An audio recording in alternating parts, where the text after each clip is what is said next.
வணக்கம். இன்றைக்கி நம்ம பார்க்க போகிற சமையல் ஒரு சூப்பரான பருப்பு துவையல் எப்படி செய்யலாங்கிறது பார்க்கலாம். ரசம் சாதம், தயிர் சாதத்துக்குலாம் தொட்டு சாப்பிட்றதுக்கு அருமையாக இருக்கும். வாங்க அது எப்படி செய்யலாங்கிறத பார்க்கலாம்.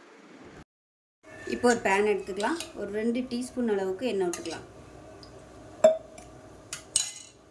எண்ணெய் சூடானதும் ஒரு அரை டீஸ்பூன் போல் சீரகம், 1/4 டீஸ்பூன் போல் மிளகு சேர்த்துக்கலாம். இது நல்லா வறுபடட்டும்.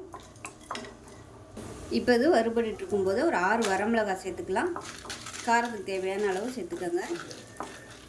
இப்போ இதில் ஒரு 4 பல் பூண்டு சேர்த்துக்கலாம். இப்போ இதையும் லேசாக மீடியமான ஃப்ளேமில் எல்லாத்தையும் வறுத்துக்கலாம். இப்போ இது கூடவே 1/4 கப் அளவுக்கு துவரம்பருப்பு எடுத்திருக்கேன். அது கூடவே 1/4 கப் வர மாதிரி கடலைப்பருப்பு, ரெண்டுமே ஒரே அளவாக எடுத்துக்கோங்க. இப்போ இதையும் சேர்த்து மீடியமான ஃப்ளேமில் வறுத்துக்கலாம். எதுவுமே கருகக்கூடாது, கருகாமல் வறுக்கணும். இளம் சூடாக இருக்கும்போதே எல்லாத்தையும் சேர்த்துருங்க, கரெக்டாக இருக்கும். எண்ணெய் ரொம்ப காய்ச்சல் அதிகமாக இருந்துச்சுன்னா எல்லாமே சட்டுன்னு கருகி போயிடும். கடலைப்பருப்பு, துவரம்பருப்புலாம் கருகி போயிடும், டேஸ்ட்டு மாறிடும். இப்போ இதில் ஒரு கொத்து கருவேப்பிலையில் சேர்த்துக்கலாம்.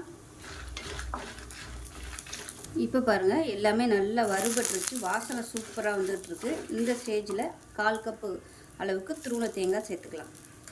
சேர்த்துட்டு இதையும் நல்லா வறுத்துக்கலாம்.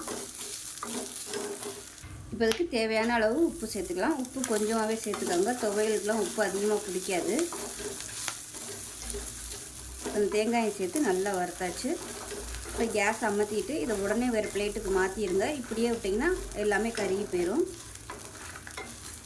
ரொம்ப நைஸாக அரைக்கக்கூடாது, ரவை பதத்துக்கு அரைச்சிக்கணும், அப்போ தான் நல்லாயிருக்கும்.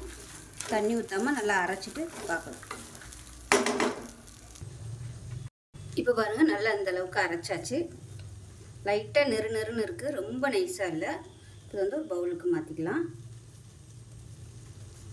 இப்போ துவையல் சூப்பராக ரெடி ஆகிடுச்சு, கரெக்டான பதத்தில். ரசம் சாதத்துக்கெலாம் சூப்பராக இருக்கும். செஞ்சு பாருங்கள், செஞ்சு பார்த்துட்டு எப்படி இருந்துச்சுங்கிறத சொல்லுங்கள். வீடியோ பிடிச்சுன்னா லைக் பண்ணுங்கள், கமெண்ட் பண்ணுங்கள், சேனலை சப்ஸ்கிரைப் பண்ணுங்கள், பக்கத்தில் பெல் பட்டனையும் ப்ரெஸ் பண்ணுங்கள். நன்றி.